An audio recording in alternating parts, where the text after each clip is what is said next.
ফাঁসির মঞ্চে জীবন দিল যে ইসলামী আন্দোলনের নেতারা, এরাও চাইলে পারে পাসপোর্ট ভিসা লাগিয়ে ভিন দেশে কোনো জায়গায় আশ্রয় গ্রহণ করতে পারত, কিন্তু ইসলাম সেটা শিখায় নাই।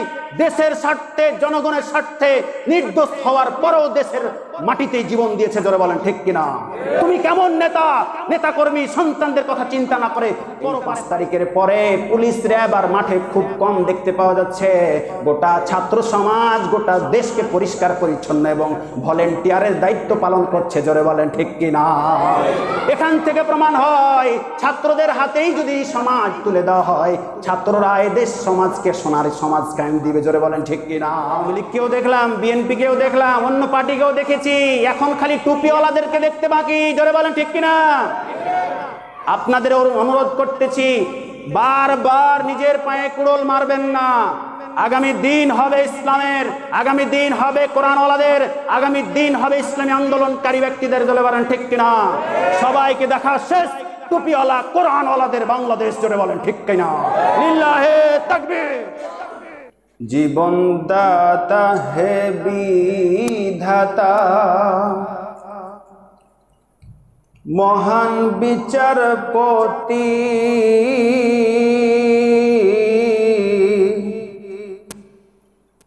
তুমি থাকতে কেন আমার করুণ পরিণতি। বিচারপতি তোমার কাছে বিচার না পেলে কোথায় বিচার পাবো আমি? কার কাছে গেলে, কার কাছে গেলে? ঠিক কিনা বলেন তো? বিচারপতি কে?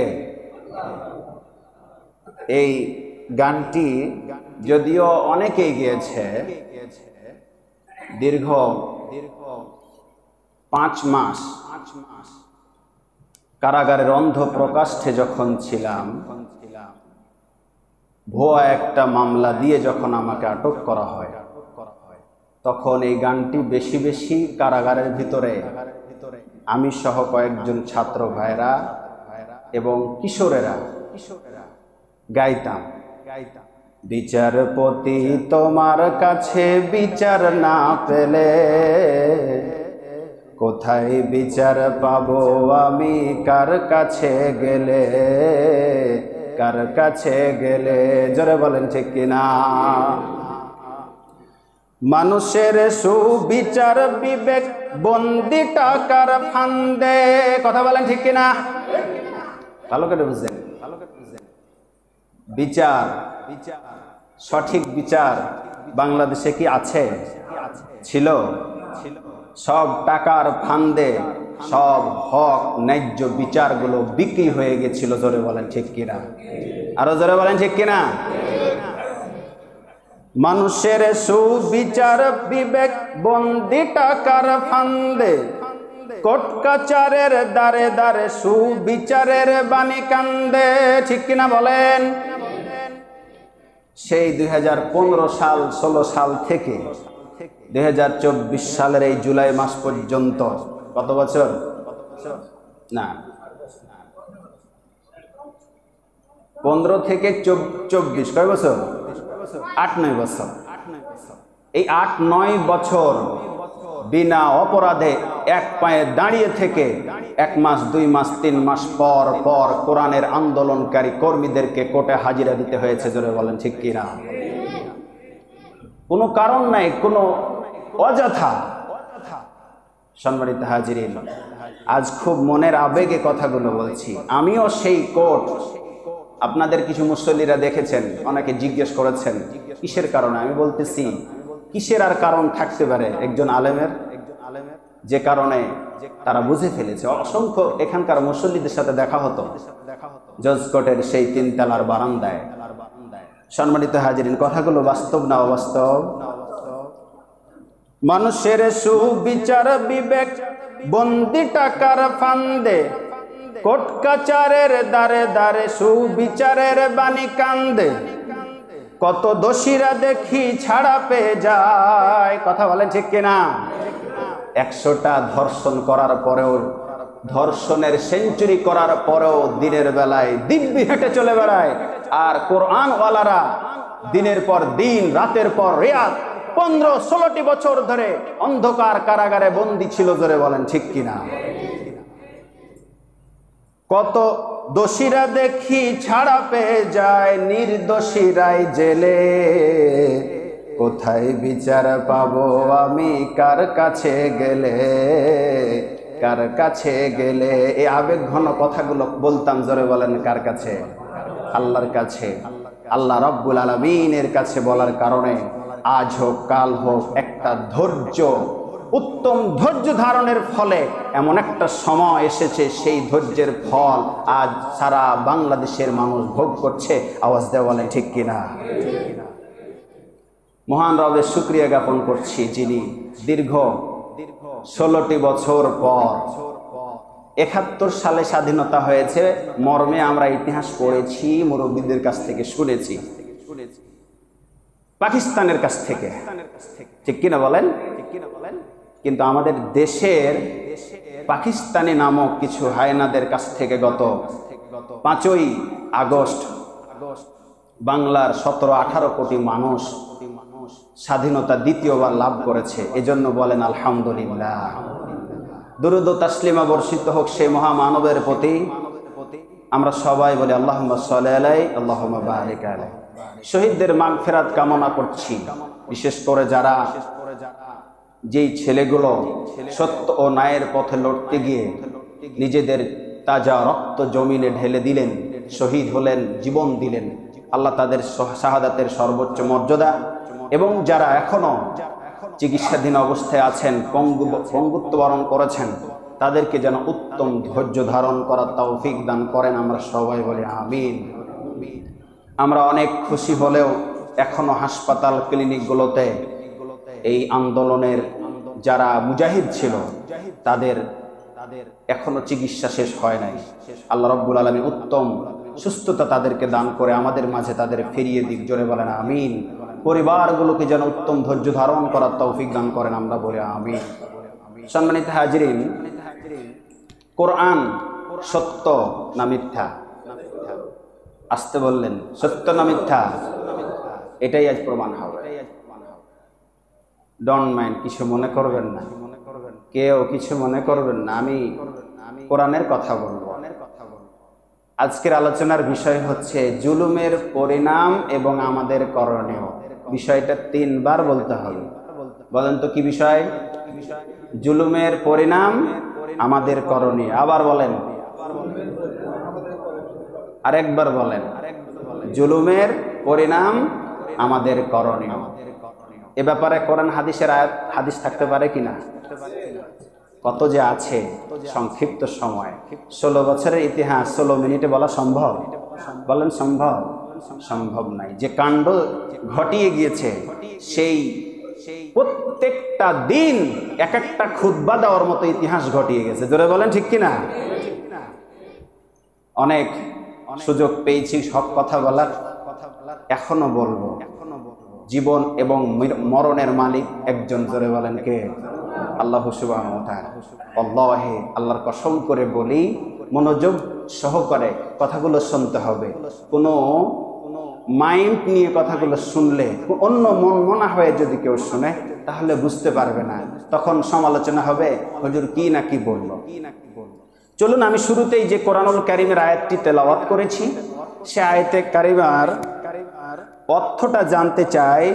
তার পূর্বে আমি ভূমিকায় আরো 2টি কথা না বললেই নয়। আগস্ট মাস আসলেই কেমন যেন বুকটা ধড়ফড় করে, কারণ কারোর জন্য পৌষ মাস, কারোর জন্য সর্বনাশ। এই আগস্ট মাসেই কারোর জন্য রয়েছে দুঃখ কষ্ট, আবার কারোর জন্য রয়েছে আনন্দ উল্লাস। ঠিক কিনা বলেন? আল্লাহ এই মাসের মধ্যে সব ধরনের কল্যাণ আমাদেরকে দান করুন। আমিন বললেন না? আল্লাহুম্মা আমিন। সম্মানিত হাজিরিন, সৃষ্টির সূচনা লগ্ন থেকেই রব্বে কারীমের বেশ কিছু নীতিমালা আছে, যা কখনো পরিবর্তন হয়নি, হবে না, হবে না, হবে না। সুবহানাল্লাহ বলেন না? সম্মানিত হাজিরিন, যে কয়েকটি বিষয়ের উপরে নীতিমালা আল্লাহ দিয়েছেন, তার মধ্যে অন্যতম একটি গুরুত্বপূর্ণ নীতিমালা হলো কারো প্রতি জুলুম না করা। ঠিক কিনা বলেন? কারো প্রতি জুলুম না করা, এটা আল্লাহ পাকের একটা নীতিমালা। তিনি নিজেও কারো প্রতি জুলুম করেন না। কেউ যদি কারো উপরে জুলুম করে, আল্লাহ পাকের আরশ পর্যন্ত খুশি হয় না, বেজার থাকে। আওয়াজ দেওয়া বলেন ঠিক কিনা?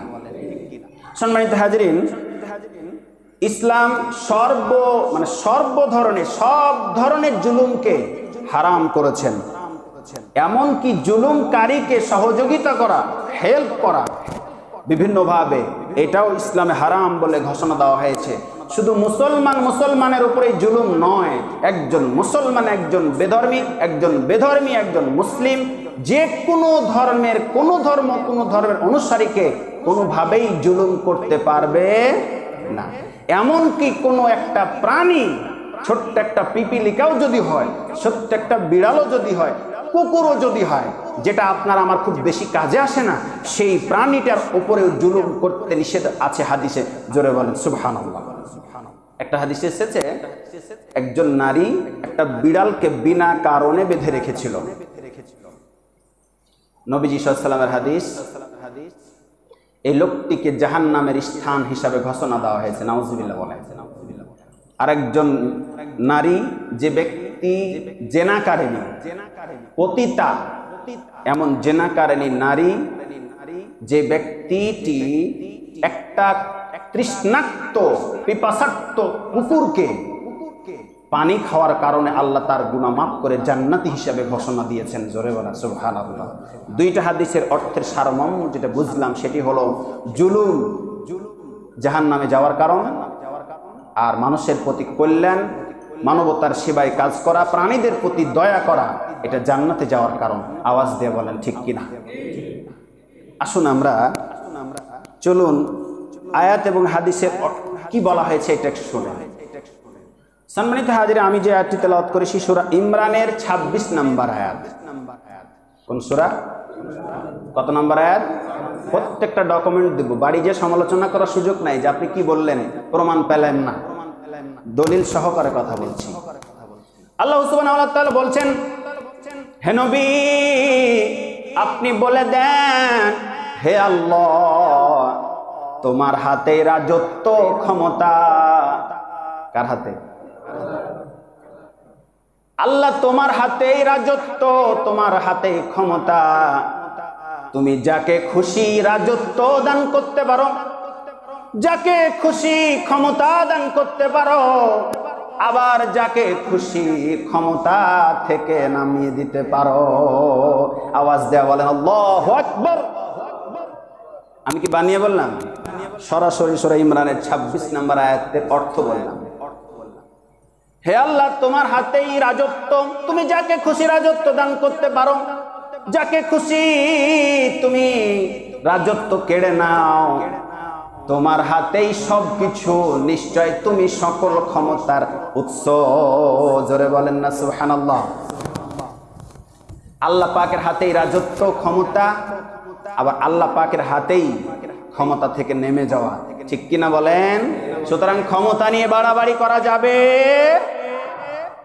হাদিস এসেছে সহিহ বুখারীর 2448 নম্বর হাদিস, আব্দুল্লাহ ইবনে আব্বাস রাদিয়াল্লাহু তাআলা আনহু থেকে বর্ণিত। তিনি বলেন, মুআজ বিন জাবাল রাদিয়াল্লাহু তাআলা আনহুকে যখন ইয়ামেনের গভর্নর, সরকারি একটা দায়িত্ব দিয়ে যখন নবীজি সাল্লাল্লাহু আলাইহি সাল্লাম একজন সাহাবীকে ইয়ামেনে পাঠানোর সিদ্ধান্ত গ্রহণ করলেন, তখন মুআজ বিন জাবালকে লক্ষ্য করে নবীজি সাল্লাল্লাহু আলাইহি সাল্লাম বলেছেন, হে মুআজ বিন জাবাল, ইত্তাকি দাওয়াতাল মাজলুম।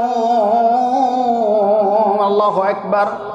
হে মুআজ বিন জাবাল, মাজলুমের আর্তনাদ, মাজলুমের কষ্ট, মাজলুমের ফরিয়াদ, মাজলুমের চোখের পানিকে ভয় করবে। ঠিক কিনা? কথা বুঝেন নাই? মাজলুমের চোখের পানি, মাজলুমের ফরিয়াদ, মাজলুমের আর্তনাদকে ভয় করবে। কারণটা কি? ফাইন্নাহা লাইসা বাইনাহা ওয়া বাইনাল্লাহি হিজাব। মাজলুম এবং আল্লাহ পাকের সামনে কোনো পর্দা থাকে না। জোরে বলেন সুবহানাল্লাহ। কোনো মাজলুম অত্যাচারী ব্যক্তি যদি আল্লাহর কাছে কোনো কিছু দরখাস্ত করেন, দোয়া করে চাই, তাহলে পরে আল্লাহ এবং মাজলুম ব্যক্তির দোয়ার মধ্যে কোনো পর্দা থাকে না, সরাসরি ডাইরেক্ট আল্লাহ রব্বুল আলামিন ও দোয়া কবুল করে নেবেন। জোরে বলেন সুবহানাল্লাহ। কবুল হয়েছে না হয় নাই? হাদিস মিলেছে না মিলে নাই? হাদিস মান সহিহ বুখারী 2448 নম্বর হাদিস। সম্মানিত হাজরিন, মাজলুমের দোয়া কবুল হয়েছে, হবে, এটাই চির সত্য কথা। তবে একটু সময় আল্লাহ পরীক্ষা করেছেন, ঠিক কিনা বলেন? সম্মানিত হাজরিন, চলুন, যেহেতু জুলুমের উপর আলোচনা, জুলুমটা আসলে কি? জুলুম কি? যা যার প্রাপ্য তাকে সেই প্রাপ্যের অধিকার থেকে বঞ্চিত করার নামই হচ্ছে জুলুম। যেমন ধরুন, যার যেটা অধিকার সেটা হরণ করা, এটা একটা জুলুম। বিনা কারণে নির্যাতন, নিপীড়ন, নিষ্পেষণ, জরিমানা সহ ইত্যাদি ভাবে কষ্ট দেওয়া, এটা একটা জুলুম। এটা ছিল না? ছিল না বলেন তো? আর্থিক, দৈহিক মর্যাদার হাতছানি, মানে মর্যাদার ক্ষতি সাধন, সম্পদ হরণ, গালাগালি করা, কষ্ট দেওয়া, যে কোনো ভাবে, এগুলো সবগুলোই হচ্ছে জুলুমের অন্তর্ভুক্ত। এক কথাই বোঝা যেতে পারে, বলা যেতে পারে, যে ব্যক্তি নির্দোষ তার উপরে দোষী হিসাবে চাপিয়ে দেওয়ার নামই হচ্ছে মাজলুম, জুলুম। জোরে বলেন ঠিক কিনা? এটা অনেক বেশি 16 বছরে আমরা খেয়াল করেছি। কোরআনুল কারীমের আয়াত আমরা একটু লক্ষ্য করে দেখি, আল্লাহ পাক কি বলছেন। সূরা ইমরানের 108 নম্বর আয়াতের অংশে আল্লাহ পাক বলছেন, ওয়ামাল্লাহু ইউরিদু যুলমাল লিল আলামিন। জোরে বলেন আল্লাহু আকবার। আল্লাহ তাআলা সমগ্র জগতে কারো প্রতি জুলুম করেন না। জোরে বলেন না সুবহানাল্লাহ। আল্লাহ পাকের বক্তব্য হচ্ছে আল্লাহ কারো প্রতি কোনো জুলুম করেন না।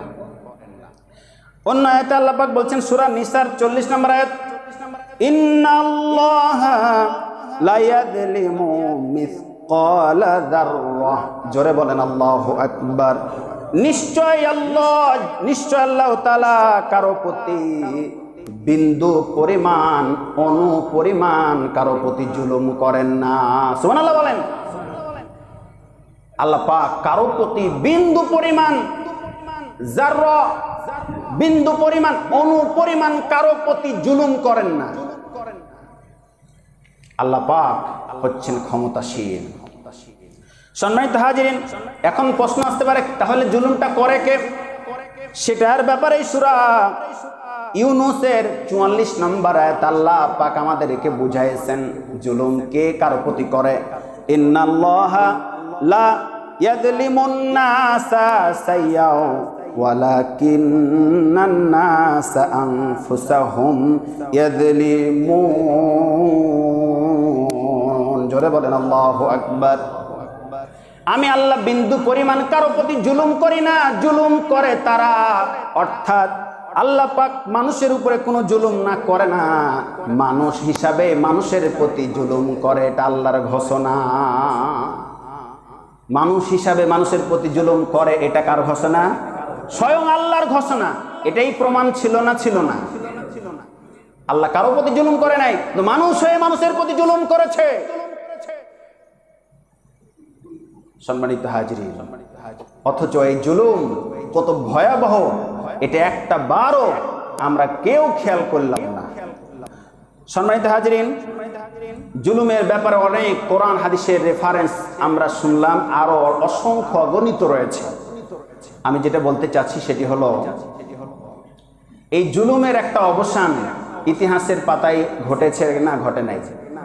নমরুদ, ফেরাউন থেকে শুরু করে, আবু জেহেল থেকে শুরু করে যারাই জুলুম করেছে তারা ইতিহাসের আস্তাগুড়ে নিক্ষেপ হয়েছে। এটা ইতিহাস আছে না নাই? তাহলে এটা জানার পরও কেন আমরা জুলুম করলাম? কেন আমরা জুলুম করলাম? আপনারা সবাই অবগত আছেন, আমাদের মাঝ থেকে আমার কথা নয়, এদেশের 90 থেকে 95% মানুষের মতামত হচ্ছে বাংলার জমিন থেকে দীর্ঘ 16টি বছর পর একজন জুলুমকারী ব্যক্তি অবসান ঘটেছে। এটা আমার কথা নয়, 90 থেকে 95% মানুষের মতামত। সম্মানিত হাজরিন, আপনারা নিশ্চয় জানেন আল্লাহর ইশারা ছাড়া কোনো কিছু হয় না। হয় কি বলেন? কোনো কিছু আল্লাহর ইশারা ছাড়া হয় না। প্রায় এখন থেকে 1 বছর আগের কথা, 1 বছর আগে ছাত্র অধিকার পরিষদ নামে কিছু ছাত্ররা বিভিন্ন বিষয়ে আন্দোলন করতে গেল, কিন্তু সরকার তাদেরকে দমিয়ে দিল, সফল হলো না। 1 বছর পর, মানে এই কিছুদিন আগে, জুলাইয়ের 20 তারিখের আগে, 18-20 তারিখের সময় কয়েকটা ইসলামিক সংগঠন এবং ছাত্র ভাইরা সিদ্ধান্ত নিল, যেভাবে করে আমরা তো 16 বছর থেকে মার খেয়েই যাচ্ছি, তবু অন্যায়ের প্রতিরোধ করতে আমরা পিছপা হব না। যেভাবে দেশ সমাজ এগিয়ে যাচ্ছে তাতে অধিকার মানুষের বঞ্চিত হতে হচ্ছে, এই সব কিছু চিন্তা ভাবনা করে আর কোটা সংস্কার, এটা সংস্কার করা খুবই জরুরি একটা বিষয় মনে করে তারা ঐক্যবদ্ধ হয়ে একটা শান্তিপূর্ণ প্রতিবাদ করার জন্য তারা রাস্তায় নামলো। কিন্তু তদানীন্তন সময়ের সরকার যিনি ছিলেন তিনি এটাকে কোনো গুরুত্বই দিলেন না। একটা পর্যায়ে গিয়ে শান্ত শৃঙ্খলায় বজায় রাখা, যাদের হাতে অস্ত্র ছিল না, কোনো শস্ত্র ছিল না, এমন নিরস্ত্র ব্যক্তিদের উপরে একের পর এক হামলা করে উত্তেজিত করতে বাধ্য হলো। এই উত্তেজিত করতে বাধ্য করার সময় রংপুরের একজন ইসলামী আন্দোলনের সাথী, ইসলামী আন্দোলনের একজন যোগ্যতম কর্মী বুক পাতিয়ে দিলেন আবু সাঈদ। সেখানেই তিনি লোটে পড়লেন, জমিনে তিনি লোটে পড়লেন পুলিশের গুলিতে আঘাত পেয়ে। সম্মানিত হাজরিন, এটা সারা পৃথিবী, সারা বাংলাদেশের মানুষ খবর পেল। একজন নিরস্ত্র শান্ত শৃঙ্খলায় থাকা ছাত্রদের মাঝে কিভাবে গুলি করতে পারে, এই বিষয়গুলো লক্ষ্য করে তারা আরো ছাত্ররা সবাই ঐক্যবদ্ধ হয়ে মাঠে ময়দানে নামতে লাগলো। তাদের শুধু টার্গেট ছিল এটাই, সরকারের প্রতি আমাদের অনুরোধ, এভাবে কোটার ভিত্তিতে যদি চাকরি দেওয়া হয় তাহলে পারে আমরা ছাত্র সমাজ যারা দিনের পর দিন, রাতের পর রাত, যে বাবা মা পরিশ্রম করে কষ্টের পর কষ্ট করে টাকা জোগাড় করে আমাদেরকে বিশ্ববিদ্যালয় পর্যন্ত পৌঁছে দিয়েছে, সেই বিশ্ববিদ্যালয়ে আসার পরে ভালো রেজাল্ট করার পরে সব দিক দিয়ে যখন পারফেক্ট হওয়ার পরও যখন আমরা ভাই লিখিত ইত্যাদি টিকার পরও যখন টিকছি না, তার মানে এই মেধার কোনো দাম নাই। জোরে বলেন ঠিক কিনা? এভাবে যদি চলতে দেওয়া হয় তাহলে আমাদের দ্বারা কি সম্ভব? এরকম একটা টার্গেট নিয়ে যখন তারা আন্দোলন করতে গেল, তাদের এই যুক্তিটা তাদের কাছে মানল না, কারণ ক্ষমতার মোহে পড়ে সব অতীত ভুলে গেছিল। জোরে বলেন ঠিক কিনা? সম্মানিত হাজরিন, এভাবে করে আন্দোলন করতে গিয়ে যখন মুগ্ধ, ইয়ামিন ফারহান সহ বেশ কয়েকজন ধনী পরিবার, মধ্যমপন্থী পরিবারের ছেলেপিলে সন্তানেরা যখন আন্দোলনে শহীদ হলো, মুগ্ধর অপরাধ কি ছিল? মুগ্ধের অপরাধ ছিল একটা ব্যাগে করে পানি সংগ্রহ করে আন্দোলনকারী পিপাসার্ত ভাইদের মাঝে ছড়িয়ে দিচ্ছিলেন। আলহামদুলিল্লাহ বলবেন না? এই ছাত্রের কি অপরাধ? শ্রান্ত হয়ে যাবে ছাত্ররা আন্দোলন করতে গিয়ে, তখন তাদের মাঝে তৃষ্ণার্ত পানি বিতরণ করছিল, এটাই তার অপরাধ। এর মাঝে এমন একটা গুলির আওয়াজ আসলো, যেই গুলিটা মুগ্ধের চোখ বরাবর লেগে গেল, লুটিয়ে পড়লেন জমিনে। এই মুগ্ধর মা আর বসে থাকলেন না, বাবারা বসে থাকলেন না। এরকম মুগ্ধের মতো হাজার হাজার সন্তান যখন নির্যাতিত, নিপীড়িত, তখন আর ছাত্রদের মাঝে আন্দোলনটা থাকলো না। অভিভাবক, মা, বাবারা সবাই ঐক্যবদ্ধ হয়ে তখন কে আওয়ামী লীগ, কে বিএনপি, কে জামাত, কে শিবির, কে ছাত্রদল, কে ছাত্র আন্দোলন, এগুলো কোনো দেখা দেখি নাই। সবাই মিলে ঐক্যবদ্ধ হয়ে এই স্বৈরাচারের পতন ঘটানোর জন্য মাঠে ময়দানে লেগে গেছিল। ধরে বলেন ঠিক কিনা? পরবর্তীতে সরকার বলতে বাধ্য হলো, আমরা তো তোমাদের নিয়ে বসতে রাজি, অলরেডি অনেক সময় পার হওয়ার পরে কথাটা বলেছিল, জোরে বলেন ঠিক কিনা? মাথায় ঘেলু থাকলে এইরকম হতো না, এত কিছু ঘটতো না। তাদের এই দাবিগুলো যদি পূরণ করা হতো আগেই, তাহলে এরকম কষ্ট তোমাদেরকে পেতে হতো না। সম্মানিত হাজরিন, ছাত্রদের একটা দাবি যখন চলে আসলো, 5ই আগস্ট ঢাকায় যখন সবাই সমবেত হলো, পরিস্থিতি খারাপ দেখে, অনেক লম্বা কথা আপনারা সবই জানেন, শুধু রূপরেখাটা তুলে দেওয়ার জন্য বলছি, জুলুমকারীর ভয়াবহ পরিণতিটা কি হবে কোরআন হাদিসের আলোকে। 5ই আগস্ট যখন 1:45 ঠিক একটা যখন বাজে, সেনাপ্রধান সরকার প্রধানকে বললেন, আপনার হাতে 40 মিনিট, এই টাইমের মধ্যে আপনি কোনো একটা কিছু করুন, না হলে আপনাকে আমরা বাঁচাতে পারবো না। তিনি বললেন, জাতির উদ্দেশ্যে ভাষণ দিতে চাই। তিনি বললেন, জাতির উদ্দেশ্যে যদি ভাষণ দেন, আপনাকে আমরা আর পাবো না, অতএব আপনি সিদ্ধান্ত নেন দ্রুত। জাতির উদ্দেশ্যে ভাষণ দেওয়ার কি আছে বলেন, ঠিক কিনা? কি দিবেন জাতির উদ্দেশ্যে ভাষণ? 5% ব্যক্তিদেরকে নিয়ে ভোট করে সরকার গঠন করেছে, জোরে বলেন ঠিক কিনা? কিসের জাতির উদ্দেশ্যে ভাষণ দিবেন? কে আপনার জাতি? কিসের আপনার জাতি? সম্মানিত হাজিরিন, জাতির উদ্দেশ্যে ভাষণ দেওয়া বন্ধ করে 1:45 প্রায় কাছাকাছি সময়ে পার্সোনাল কারো হেলিকপ্টারে কোনো এক দেশের উদ্দেশ্যে রওনা দিয়ে চলে গেলেন। পদত্যাগ করে দেশ পুনরায় স্বাধীনতা লাভ করলো, জোরে বলেন ঠিক কিনা? সম্মানিত হাজিরিন, এটা শোনার পরে আমার একটা কোরআনের আয়াত মনে পড়লো, যেটি সূরা বনী ইসরাঈলের 81 নম্বর আয়াত। আল্লাহ পাক বলেন, ওয়াকুল জাআল হক ওয়াজহাকাল বাতিল ইন্নাল বাতিলা কানা যাহুকা। জোরে বলেন আল্লাহু আকবার। হে নবী, আপনি বলুন, সত্য এসে গেছে, মিথ্যা পালিয়ে গেছে, ঠিক কিনা বলেন? সত্য এসে গেছে, মিথ্যা পালিয়ে গেছে। 5ই আগস্ট, ঠিক কিনা বলেন? মিথ্যা আসলে পালাবেই, নিশ্চয় কথা দিয়ে গুরুত্ব দেওয়া হয়েছে। ইন্নাল বাতিলা কানা যাহুকা, মিথ্যা বিলুপ্ত হবেই হবেই হবেই, পৃথিবীর কেউ রুখতে পারবে না, জোরে বলেন ঠিক কিনা? একটা সময় অর্থাৎ 16টা বছর আপনাকে আল্লাহ রশি ঢিল দিয়ে রেখেছিল, জোরে বলেন ঠিক কিনা? একটু পরে আসতেছি মূল আরো কথায়। এই ঘটনা যখন চলে গেল, ছাত্র জনতা আর সহ্য করতে পারল না। যেই মূর্তি হারাম হিসাবে ঘোষণা দেওয়া হয়েছে, আমি বেধর্মী হিন্দু বৌদ্ধদের মূর্তির কথা বলছি না, মুসলিম হয়ে কিভাবে একজন মুসলমানের মূর্তি মোড়ে মোড়ে স্থাপন করে, জোরে বলেন ঠিক কিনা? সেই মূর্তিগুলো এমন ভাবে ভাঙতে শুরু করলো, এই যেন আর একটা দ্বিতীয় মক্কা বিজয়, জোরে বলেন ঠিক কিনা? সম্মানিত হাজিরিন, ছাত্র জনতা কেউ রুখতে পারছে না। ছাত্র জনতা কি কোনো দুর্বৃত্ত? আল্লাহ পাক ভালো জানে, এখন পর্যন্ত সুস্থ তদন্ত আমরা তথ্য পাই নাই, কে যে করলো। এভাবে করে সরকারি অনেক সম্পত্তি পর্যন্ত তারা ভাঙচুর করেছে, অগ্নিসংযোগ করেছে, যেটার সাথে ইসলামের কোনো সম্পর্ক নেই।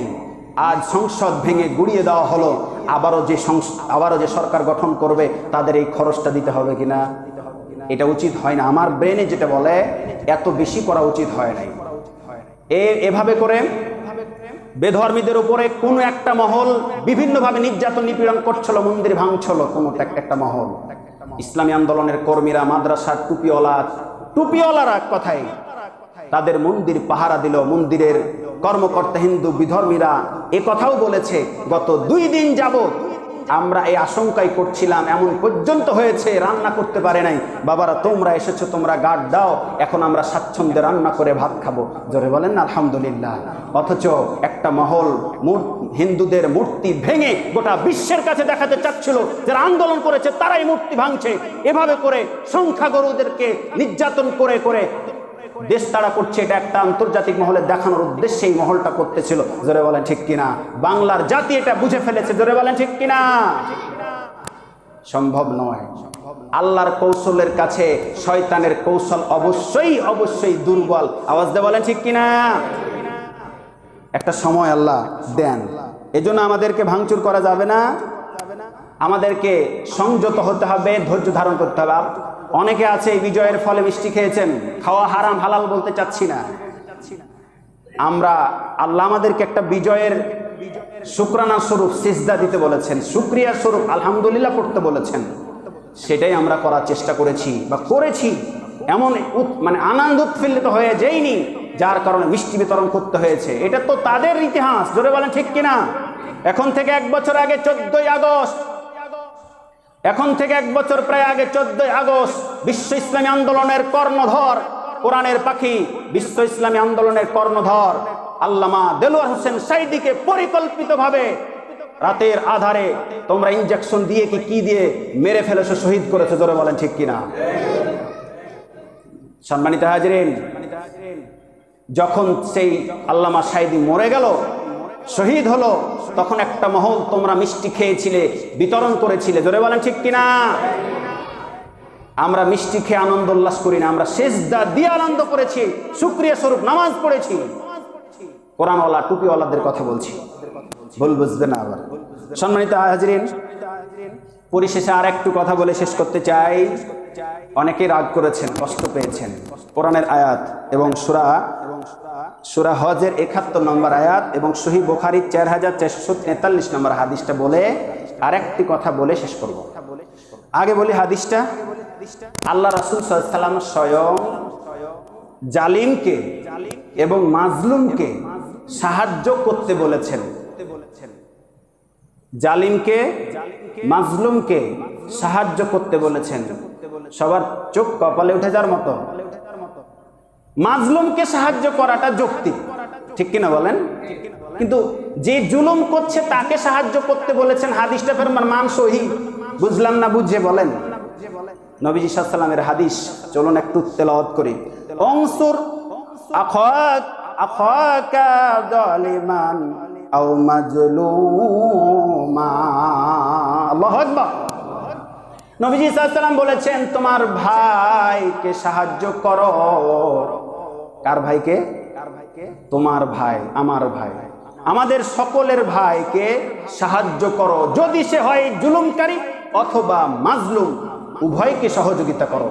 হাদিসের ব্যাখ্যা হলো, যে ব্যক্তি জুলুম করে তাকে জুলুম থেকে ফেরানোর জন্য তাকে সাহায্য করার দরকার আছে না নাই? ক্লিয়ার কথা? ক্লিয়ার কিনা? যে ব্যক্তি জুলুম করতেছে সে যদি তোমার ভাই হয়, সেই ভাইটিকে, সেই ব্যক্তিকে তোমার দায়িত্ব হলো ফিরিয়ে আনা, জুলুম থেকে ফিরিয়ে আনা, তাকে সাহায্য করা। এ কথার ব্যাখ্যা আমি এটাই দিতে চাই। গত 16 বছর ধরে বিশ্বের বিভিন্ন মুসলিম কান্ট্রি, মুসলিম জনপ্রিয় ব্যক্তির, ইসলামী আন্দোলন অনেক ব্যক্তিরা, দেশের অনেক আলেম ওলামারা, ইমামেরা, আলেমারা কতবার যে সরকার প্রধানকে সতর্ক করেছে, এগুলো করিয়েন না, এগুলো করলে মাজলুম ব্যক্তিদের দোয়া ফেরত আসে না। কোরআন সাক্ষী, হাদিস সাক্ষী। সুতরাং সংযত হন, একটা সুন্দর সুশৃঙ্খলার সাথে দেশ সমাজ পরিচালনা করুন, কিন্তু কোনো একটা মহলের চক্করে পড়ে, কোনো কারো কথায় কর্ণপাত না করে সে তার নিজের মতো দেশ সমাজ পরিচালনা করেছে, জোরে বলেন ঠিক কিনা? কারো কথা নাই। হেফাজতে আন্দোলনের শীর্ষস্থানীয় আলেমরা তার সাথে যোগাযোগ করেছে, আরো অনেক ওলামা হযরত তার সাথে যোগাযোগ করেছে। দেশ ছাড়তে হয়েছে অনেক আলেমদেরকে, জোরে বলেন ঠিক কিনা? কারো কথায় কর্ণপাত করে নাই। এর রেজাল্ট, এর ফলাফল আজ ভোগ করছে, জোরে বলেন ঠিক কিনা? সম্মানিত হাজিরিন, চলুন আর মাজলুমকে কেন সহযোগিতা করব? যাতে করে সে নির্যাতিত না হয়, সেজন্য তাকে সহযোগিতা করতে হবে। জুলুমকারীকে সহযোগিতা করব যাতে সে জুলুম না করে, আর মাজলুমকে সহযোগিতা করব যেন সে জুলুম অত্যাচারিত না হয়। এই জন্য নবীজি সাল্লাল্লাহু আলাইহি ওয়াসাল্লাম এটা বলেছেন। চলুন সূরা হজের 71 নম্বর আয়াত আল্লাহ পাক বলছেন, ওয়া মালিদ যালিমিনা মিন নাসির। জোরে বলেন আল্লাহু আকবার। আল্লাহ রাব্বুল আলামিন বলেছেন, জালিমদের কোনো সাহায্যকারী নাই। ঠিক কিনা বলেন? জালিমদের কোনো সাহায্যকারী নাই। যদিও এই কথাটা পরকালে মুখী, কিন্তু আমরা বাস্তবেই দেখতে পেলাম যেই রাষ্ট্রেই ভিসা লাগাচ্ছে সেই রাষ্ট্রই প্রায় ভিসা বাতিলের ঘোষণা দিচ্ছে রাষ্ট্রপ্রধান। জোরে বলেন ঠিক কিনা? আল্লামা সাঈদী একটা কথা বলেছিলেন, এমন একটা সময় আসবে পালানোর জন্য ইঁদুরের গর্ত খুঁজে পাবা না। জোরে বলেন ঠিক কিনা? আজ কথাগুলো, ওই আলেমের কথাগুলো আজ পুঙ্খানুরূপে সব প্রমাণ পাচ্ছে। আজ রাতের আধারে কেউ নারী সেজে বোরখা পরে রাতের আধারে বিমানবন্দরে আটক হচ্ছে। জোরে বলেন ঠিক কিনা? বাস্তব কথা। পরিশেষে কথা বলে শেষ করতে চাই, অনেক রাগ আমার উপরে করেছেন, এই রাগ আর থাকবে না আশা করি। অনেকের বাড়ি ভাঙচুর করেছেন কে বা কারা, বিভিন্ন জায়গায়, এই জায়গায় হয়নি। জোরে বলেন না আলহামদুলিল্লাহ। এই জায়গায় হতে পারে কেউ আওয়ামী লীগ ছিল, আছে, কেউ অন্য দলের, বিভিন্ন দলের কর্মীরা নেতারা ছিল, আছে, কিন্তু এমন একটা শান্তিপূর্ণ এলাকা কারো সাথে কারো দ্বন্দ্ব এখন পর্যন্ত হয় আলহামদুলিল্লাহ বলেন। আবার আল্লাহ কবুল করুক, বলেন আমিন। রাজনীতির জায়গায় রাজনীতি থাকতে পারে, আমরা কেউ বাড়াবাড়ি করব না, কারণ আজকের সকালের বাদশা বিকেলে ফকির, এটা প্রমাণ পেলেন কি না? এটা হতে পারে। এই জন্য পরিশেষে কথা বলতে চাই, নবীজি সাল্লাল্লাহু আলাইহি ওয়াসাল্লাম যখন মক্কা বিজয় করতেছেন, ঠিক সময়ে, অনেক বড় লম্বা কথা, সার সংক্ষেপ কথা হলো, নবীজি সাল্লাল্লাহু আলাইহি ওয়াসাল্লাম মক্কা বিজয়ের সময় দলবল নিয়ে যাচ্ছেন, যেতে যেতে দেখতেছেন একজন বুড়ি, যার পোটলা পোটলি খাবার দাবার অনেক কিছুই আছে, ভয়ে পালিয়ে যাচ্ছে, মুসলমানদের ভয়ে, আব্দুল্লাহর পুত্র মুহাম্মদের ভয়ে চলে যাচ্ছেন মক্কা ছেড়ে। নবীজি সাল্লাল্লাহু আলাইহি ওয়াসাল্লাম, আর বুড়ি মানুষ তো, কাফের মুশরিকের লিডারেরা, নেতারা, কর্মীরা ওই বুড়ির আর খোঁজ নিলেন না। মিলছে কথা? মিলছে কথা? আমার কথা হলো যে আপনি এরকম আপনার সন্তান সন্ততি, নেতা কর্মীর কথা একটাবার আপনি চিন্তা করলেন না, সব চিন্তাকে বাদ দিয়ে নিজের জীবন বাঁচানোর জন্য আপনি পরপারে, মানে পরপারে বলতে মরলেন না, ওই যে পশ্চিম দিকে চলে গেলেন। আপনার নেতাকর্মীর কি খবর হলো, কি ঘটছে, একটাবার খবর নিলেন না। আসতে বললেন ঠিক কিনা? এরকম ঘটনা মক্কার জমিনে আবু জেহেল মার্কা লোকদেরও ঘটেছিল। আবু জেহেল মার্কা নেতা কর্মী যারা ছিল সবাই পালিয়ে গেল নিজের নিজের জান বাঁচার জন্য। বুড়িমাকে ফেলে দিয়ে চলে গেল, সে তখনও কাফির মুশরিক ছিল। নবীজি সাল্লাল্লাহু আলাইহি ওয়াসাল্লাম দেখতে পেলেন একজন বুড়িমা নিজের জানই বাঁচে না, আর পোটলা পোটলি নিয়ে যাবে কিভাবে? নবীজি সাল্লাল্লাহু আলাইহি ওয়াসাল্লাম বলতেছেন, বুড়িমা কোথায় যাবে? আর বলো না রে বাবা, ওই যে মদিনা থেকে আব্দুল্লাহর পুত্র মুহাম্মদ আসতেছে, আমাদের আস্ত গুড়ে কিচ্ছু থুবে না। আমাদের নেতাকর্মী যত তাদেরকে কষ্ট দিয়েছে, এখন যদি দেখতে পাই, বুঝতে পারে, আমাদের সব শেষ করে দিবে, এ ভয়ে বাবা পালিয়ে যাচ্ছি। বলছে আচ্ছা তাই নাকি? না তো হ্যাঁ, আপনি তো পালিয়ে যাচ্ছেন, চলুন আপনাকে একটু সহযোগিতা করি। তো বলছে যে ঠিক আছে, সহযোগিতা করতে পারলে তো ভালোই হয়। নবীজি সাল্লাল্লাহু আলাইহি ওয়াসাল্লাম স্বয়ং ওই বুড়িমার পোটলা পুটলিকে ঘাড়ে করে রাস্তায় যতদূর যাবেন পার করে দেওয়ার ব্যবস্থা করতেছেন। সুবহানাল্লাহ বলেন। বুড়িমা কিছু দূর যাওয়ার পরে চিন্তা করতেছেন, আচ্ছা বাবা তুমি কে? আমি এতক্ষণ পর্যন্ত তোমার সহযোগিতা পাচ্ছি, তোমার ডিটেলস, বায়োডাটা কি, তোমার পরিচয় কি, কি তোমার পরিচয় যে তুমি এত সুন্দরভাবে আমাকে সহযোগিতা করছো?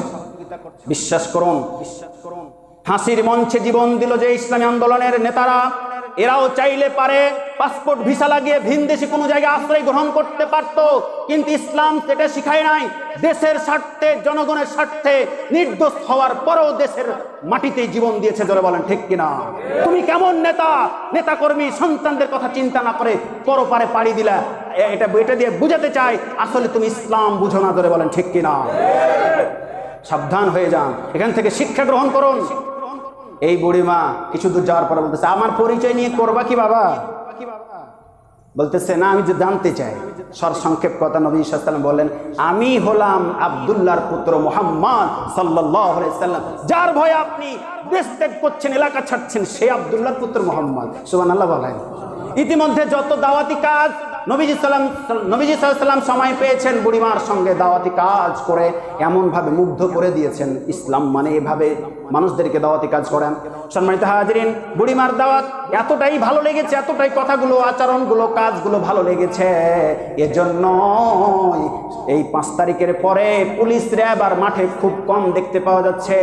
গোটা ছাত্র সমাজ গোটা দেশকে পরিষ্কার পরিচ্ছন্ন এবং ভলেন্টিয়ারের দায়িত্ব পালন করছে। জোরে বলেন ঠিক কিনা?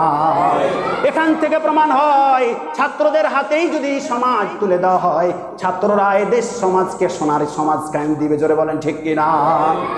সম্মানিত হাজরিন, বুড়িমা বলতে এই কথাগুলো শুনে চোখের পানি কাঁদে কাঁদে বললেন, ও আব্দুল্লাহর পুত্র মোহাম্মদ, আপনি যদি সেই লোকটি হন তাহলে আমি আপনার ভয়ে পালাবো না। আপনি আসলে ভালো মানুষ, আপনার হাতে হাত রেখে মুসলমান বানিয়ে আপনার সঙ্গে নিয়ে চলে। সুবহানাল্লাহ বলবেন না? এ কথার সারসংক্ষেপ দিয়ে বোঝাতে চাই, এখানে যারা আওয়ামী লীগ আছেন, বিএনপি আছেন, জামাত আছেন, জাতীয় পার্টি আছেন, পীরের মুরিদ থেকে শুরু করে যত সংগঠন, যত দল, যত মতের সাথে জড়িত আছেন, সবার প্রতি আমার করজোড়ো হাত জোড় করে অনুরোধ, এখন যে সমাজটা কায়েম হবে, এই সমাজটা সবাই মিলে ঐক্যবদ্ধ হয়ে কাঁধে কাঁধ মিলিয়ে সবাই মিলে দেশটাকে গড়ার দরকার আছে না নাই? আমি আপনাদের উদাত্ত আহ্বান জানাবো। এখানে দেখা গেল আওয়ামী লীগকেও দেখলাম, বিএনপিকেও দেখলাম, অন্য পার্টিকেও দেখেছি, এখন খালি টুপিওয়ালাদেরকে দেখতে বাকি। জোরে বলেন ঠিক কিনা? আপনাদের অনুরোধ করতেছি, বারবার নিজের পায়ে কুড়োল মারবেন না। আগামী দিন হবে ইসলামের, আগামী দিন হবে কোরআনওয়ালাদের, আগামী দিন হবে ইসলামী আন্দোলনকারী ব্যক্তিদের। জোরে বলেন ঠিক কিনা? সবাইকে দেখা শেষ, টুপিওয়ালা কোরআনওয়ালাদের বাংলাদেশ। জোরে বলেন ঠিক কিনা? লিল্লাহে তাকবীর, আল্লাহু আকবার। আল্লাহ কবুল করুক। জোরে বলেন আমিন। কেউ কিছু মনে করবেন না, আমি সবার উদ্দেশ্যে কথা বললাম। আসুন সবাই মিলে ঐক্যবদ্ধ হয়ে সোনার সমাজটা আমরা গড়ার চেষ্টা করি। জোরে বলেন ঠিক কিনা? সবাই বলেন ঠিক কিনা? আল্লাহ কবুল করুক। সবাই জবান খুলে বলেন আমিন।